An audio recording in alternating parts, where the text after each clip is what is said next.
That's the unfortunate tragedy of what is coming.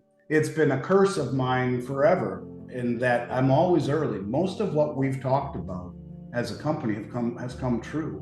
What's really freaking me out, honestly, truthfully, is the speed at which the things that I've been talking about for 3 years Yeah. is now happening. And it's actually kind of frightening to me and saddening at the same time because I'm more convicted than ever that it's happening. And as we look at what that means to this country, to the world my children and your daughter are growing up in, it's a scary thought, and it makes me sad. Now, we'll never count out the American spirit, especially when our backs are against the wall, but this is something that none of us have ever had to deal with, and that is the end of an era of dollar supremacy. Dollar supremacy refers to the dominant position of the US dollar in the global economy. The US dollar is the world's primary reserve currency, meaning that it is held in large quantities by central banks and other financial institutions around the world. The dollar is also the most widely used currency for international trade and transactions, and it is often used as a reference point for the value of other currencies and assets. However, there are some concerns about the long-term sustainability of dollar supremacy. Some experts argue that the US government's high levels of debt and deficits could erode confidence in the dollar over time, while others point to the rise of other economic powers like China as potential challengers to the dollar's dominance. Despite these challenges, the US dollar is likely to remain a dominant force in the global economy for the foreseeable future. However, as with all currencies and assets, there are risks associated with holding large amounts of dollars, and investors should carefully consider their own risk tolerance and investment goals before making any investment decisions. Andy Schectman is the founder and CEO of Miles Franklin, a precious metals dealer based in the United States. Schectman has been involved in the precious metals industry for over 30 years and is considered an expert in the field. He would be talking more on gold and dollar supremacy. Oh, there's so much going on, man. It's I don't even know where to begin. But that's one of the one of the things that excuse me has me really most intrigued and or concerned, if you will, about what's happening is the speed in which it's happening. You know, I the first time you and I did a show, and on several subsequent episodes, we've talked about this thesis that I've had for 3 years when no one was talking about it, that being this movement of these nations against the West, this coalition of countries rallying against the Western hypocrisy and hegemony to de-dollarize, to stand up on their own, and emanating from the BRICS nations, Brazil, Russia, China, India, South Africa, the formation of the Belt Road Initiative, 150 plus countries working towards the greatest infrastructure project ever attempted, connecting Asia, Africa, South America, and Europe.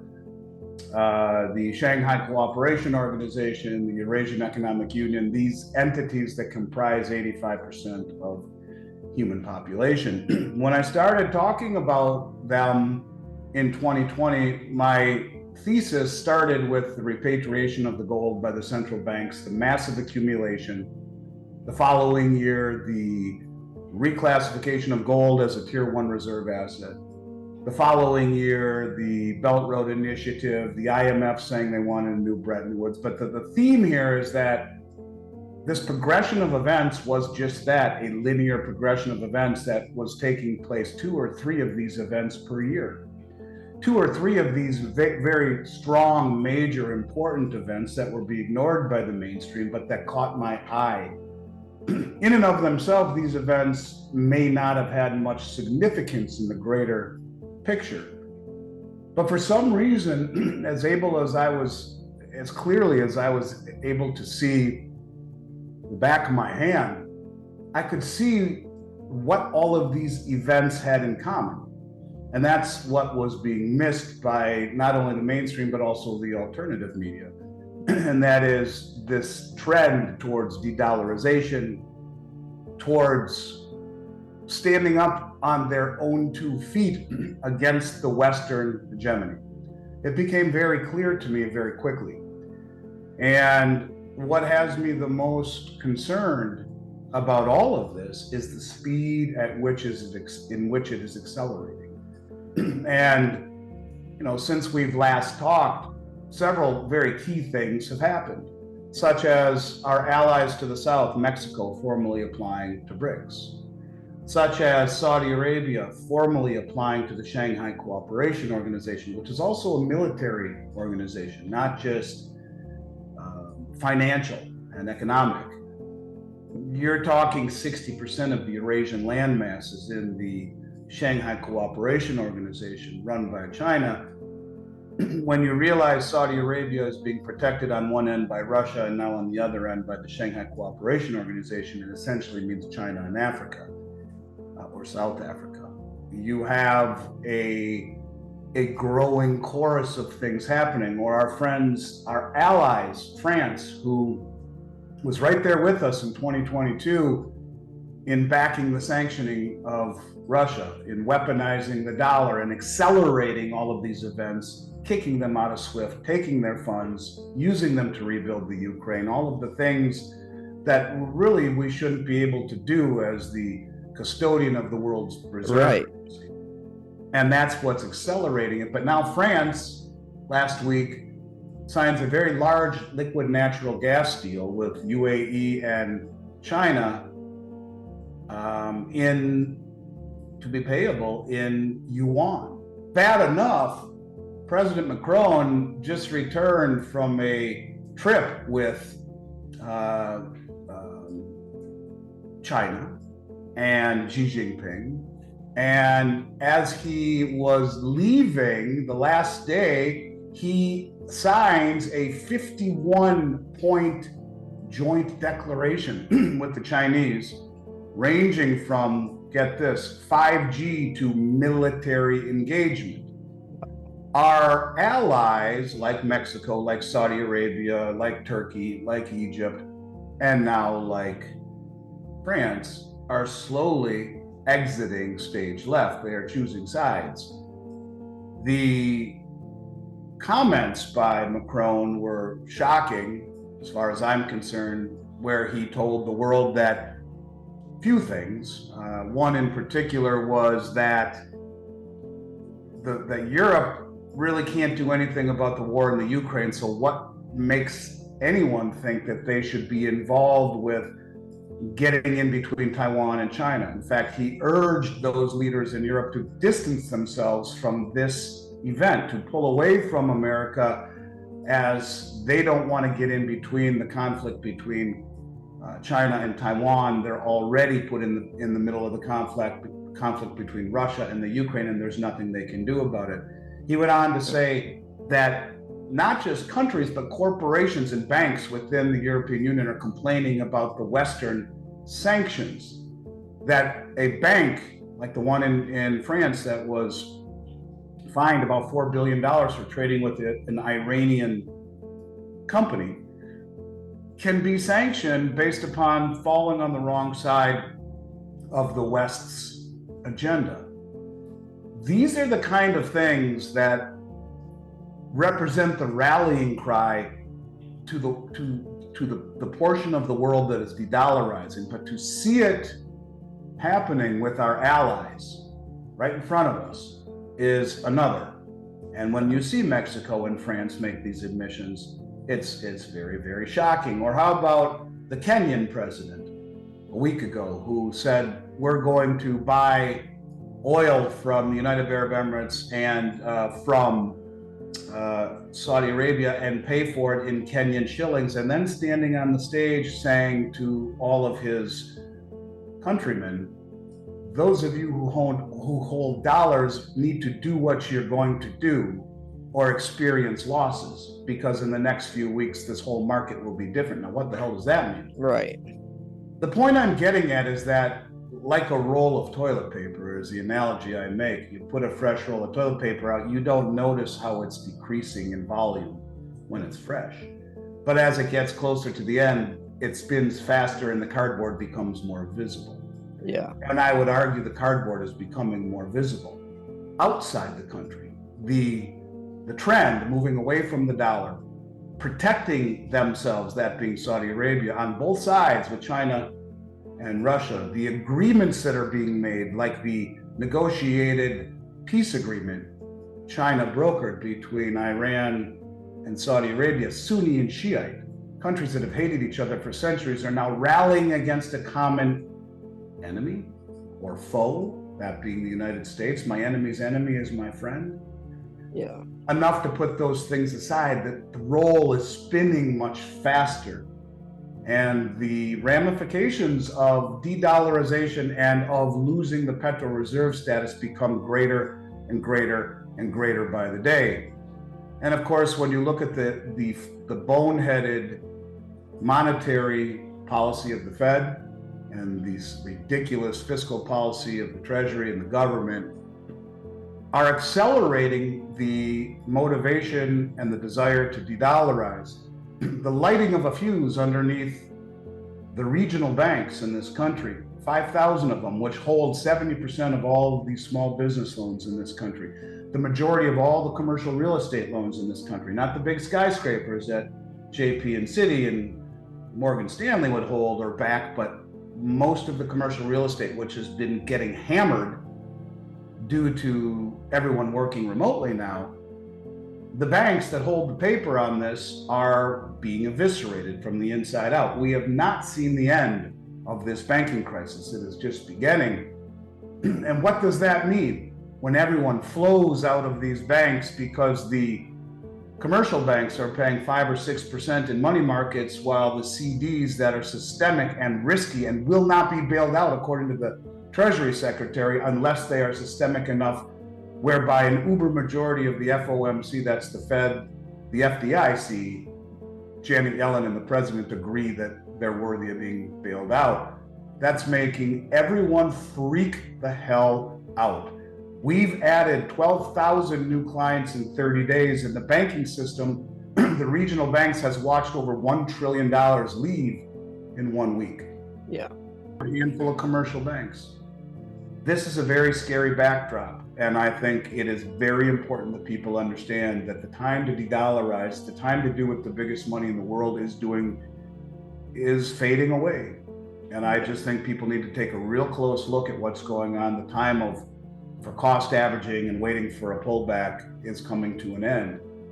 Premiums are starting to spike again, like we talked about. I told you they would, when during Thanksgiving, Christmas, and New Year's, they all collapsed. Everyone was out hugging grandma and traveling without worrying about a pandemic. They were enjoying the holidays for the first time in 3 years in a way that they hadn't since 2020, in coordination with all the 2023 allocations. Premiums are now going up. Supply is now drawing down. And when you add into the mix Missouri, Texas, Oklahoma, Kansas, Tennessee, Idaho, Alaska, these are states that are all talking about adding gold and silver to their state treasuries, and not only that, using it for debts, public and private. And Texas is going as far as talking about issuing a digital gold-backed settlement currency. These are signs of a mass awakening. Yes, I don't know if it would move into other states. They would have to adopt it as settlement. But you know, did you ever play the game Jenga when you were a kid? Oh yeah. You know, you pull blocks out one at a time, and the last person pulls the block out that makes the tower fall. Yeah. Each one of these things I just mentioned is another block. You know, the Kenyan president saying I'm going to pay for oil in Kenyan shillings is one block in and of itself. Wouldn't really mean a lot until it's the last block that tumbles the whole tower. Yeah. Now it wasn't, but it's a block. What will be that block that makes it all fall over? And it's coming. That I know. You know, having the ability to come on your show and others and talk about it is very important to me, and I appreciate our relationship very much, and your open mind and that of your listeners. And what used to be me, the only one talking about this, now everyone is, including Fox and CNN, like they're on too. But what everyone is ignoring, they're talking about the problem, they're ignoring the solution, or not only the alternative. ultimate outcome, and the ultimate outcome is the loss of the world reserve standard. And what does that look like? And this is why I think you're seeing, not only did the central banks buy the second most gold in history in 2022, more so than in any time since 67. If you look at the January numbers, they're up 196% month over month from December. They're doubling down. So the big money, whether it be draining the exchanges, not just of gold and silver, but of aluminum and copper and zinc and all of the soybeans and wheat and anything that is a commodity, soft or hard, is leaving in terms of deliveries, the exchanges, the COMEX and the LVMA, but you know, also the massive amount of central bank purchases. It should be a wake-up call that the biggest money in the world isn't just the biggest money. When you reach that level of wealth, you also are in circles closest to the information. And that, I think, is giving away or betraying the price suppression, which, by the way, they're using to run cover for de-dollarization, because the leverages offer roughly 30 times or greater leverage, where $1 controls 30, where 1 million controls 30 million, where 1 billion controls 30 billion on the COMEX. Painting a perception of reality is not difficult for central banks and commercial banks, who can suppress the metals price with great leverage, buy the physical when no one's looking because they're too obsessed with the price, and then papering it over. We've talked about price being a tool of misdirection. This is all accelerating. And that's what I see happening. And a trend in motion is a trend you need to pay attention to, because it's not only in motion, it's gaining momentum. Good that you said that. I said that in an earlier interview today. I said my success comes at the expense of everyone around me who I love and care about. Yeah. And there's an interesting statement when I was speaking at Robert Kiyosaki's event last weekend. He talked about Buckminster Fuller, someone who was a mentor to him, and very interesting guy as I started researching him. Very, very interesting man. But one quote that he had that made great sense to me is that people can't get out of the way of what they don't see coming. You know, you talk about having to look for information to talk about, yet the information that you're finding or talking about, you have to dig for. And they may have a little snippet in Reuters or Bloomberg or whatnot, but I would venture to say that's not where the majority of your information comes from. And so most people don't see what's coming unless they know the Silver Slayer or know me or the several of us in the industry that stand out on a limb. Yeah. Say this stuff that is very, very unimportant to most people. I want to read to you. This is one small email. It's one line. I got a kick out of it. I just got it today. And I'm not going to mention his name. Okay. But he says, his name is Scott. And if you're listening, Scott, I got a kick out of it. Mr. Schectman, I'm 17 and my parents think that there is nothing to worry about in the near future. What should I do? Wow. That's the point. That's Scott awesome. is coming, but most people don't, including his parents. Yeah. And that's the unfortunate tragedy of what is coming. The little boy who cried wolf, that'd be me and you. We've been crying for a long time because, as you said, it's inevitable. But the wolf comes the last page of the book. Yeah. And are we growing closer to that last page? Well, I'm not really sure how fast the last page comes. It's been a curse of mine forever in that I'm always early. Most of what we've talked about as a company has come true. What's really freaking me out, honestly, truthfully, is the speed at which the things that I've been talking about for 3 years is now happening. And it's gratifying to be right especially when you're saying this on YouTube in front of thousands and thousands or millions of people to go back and see. It's been the only thing I've talked about for 3 years. And I would apologize to people like you when I'd been on their shows, like Snafu Radio or Liberty and Finance, or some of these shows that I was doing repetitively. And I would apologize and say, look, I know I keep saying the same thing, but I'm telling you, this is happening. It's an important thing. And it's okay, Andy, it's okay. You know, and and it's happening. And it's actually kind of frightening to me and saddening at the same time, because I'm more convicted than ever that it's happening. And as we look at what that means to this country, to the world my children and your daughter are growing up in, it's a scary thought, and it makes me sad. Now, we'll never count out the American spirit, especially when our backs are against the wall, but this is something that none of us have ever had to deal with, and that is the end of an era of dollar supremacy, of the world reserve status. And the problem is that the distortions that have been created over the last several years due to suppressed interest rates and easy money is going to make this painful. They should have let the house burn or the forest burn in 2008 at the GFC, and the forest would have already been growing back healthy. Instead, they papered it over, and what we will experience when it corrects is far greater than what we would have had they let Mother Nature do her thing.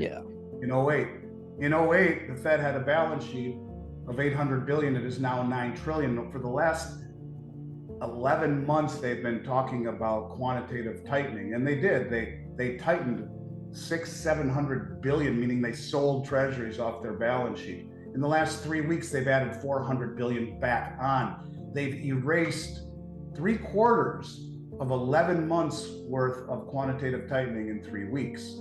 The game is over. They cannot tighten. They'll break the entire system. So they've chosen what all governments do, inflation. And that will only accelerate the de-dollarization and the ultimate demise of the dollar as the solo world reserve currency. This is important that people wake up. Silver is an opportunity of a generation, of a lifetime. And I mean that to my soul. It is. There is nothing that is more undervalued and more overutilized and decreasing in supply, both above ground and geologically. You could not, on a piece of paper, write down greater fundamentals for an investment. Right. Ever. And you add into it the seriousness of what's happening as a nation and the prospects of where we end up. Man, I'm telling you, you're doing, this is going to sound weird, but I mean it, you're doing God's work.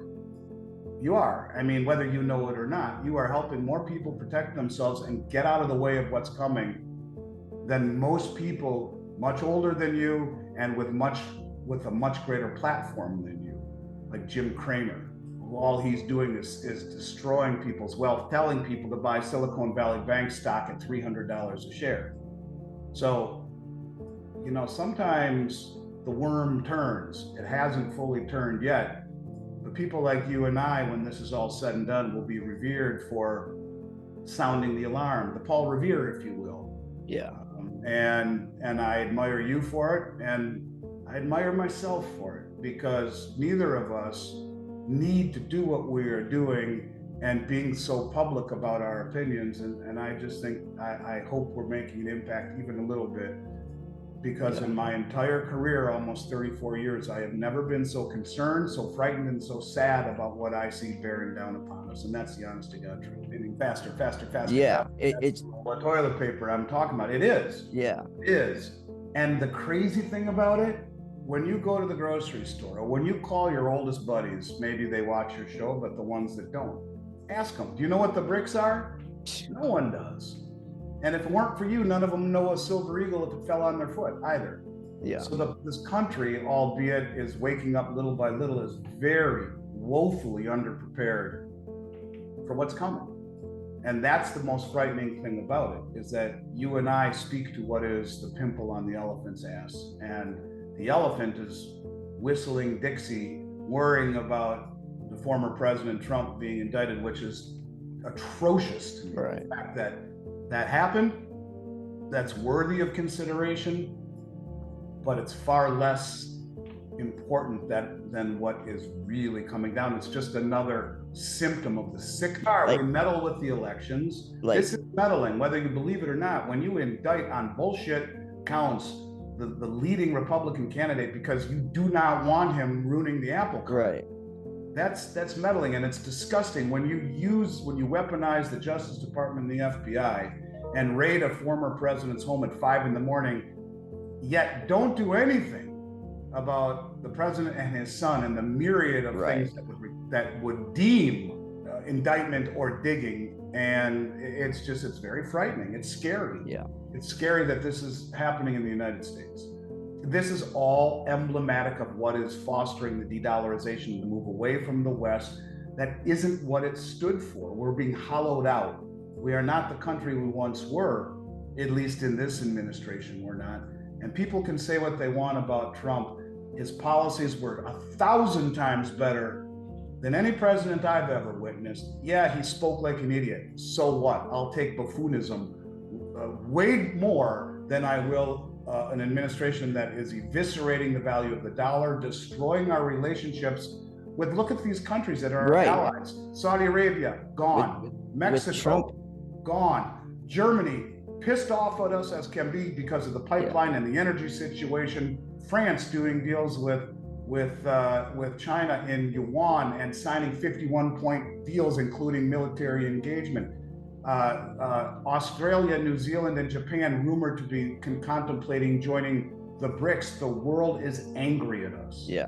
And hopefully not at us American people, but of the administration. And that is creating a very scary environment where you need to think about what happens when the dollar gets dumped. But if you're going to dump dollars and you're going to stop taking it for oil the way Libya and Iraq did, and you know what happened to their leaders, well, you better get your ass covered first. And that's being protected by Russia and now by extension, the Shanghai Cooperation Organization. They got their back covered.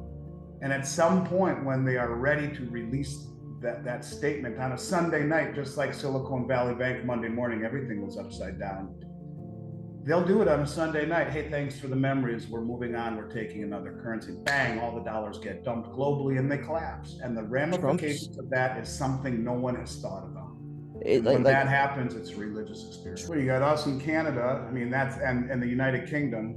Japan is talking about, they haven't fully switched, but they're talking about it. You got Australia, they're talking about it. I mean, a lot of the seven is disappearing. Well, I mean, and I guess Switzerland. I mean, you got countries in there, but it'll be a smattering of countries.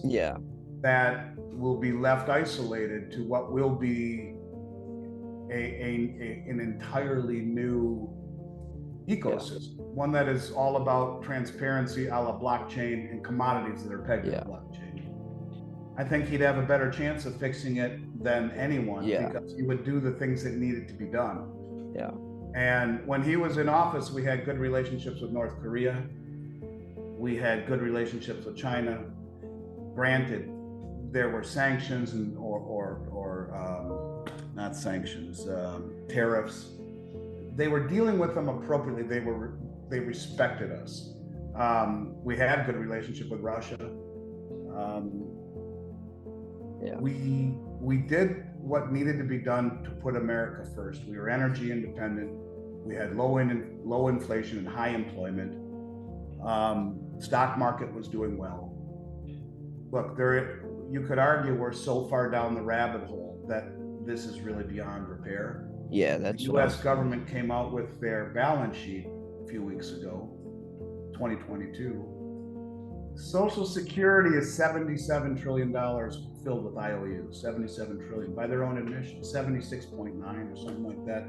I always like the number a trillion seconds ago being 31,688 years ago.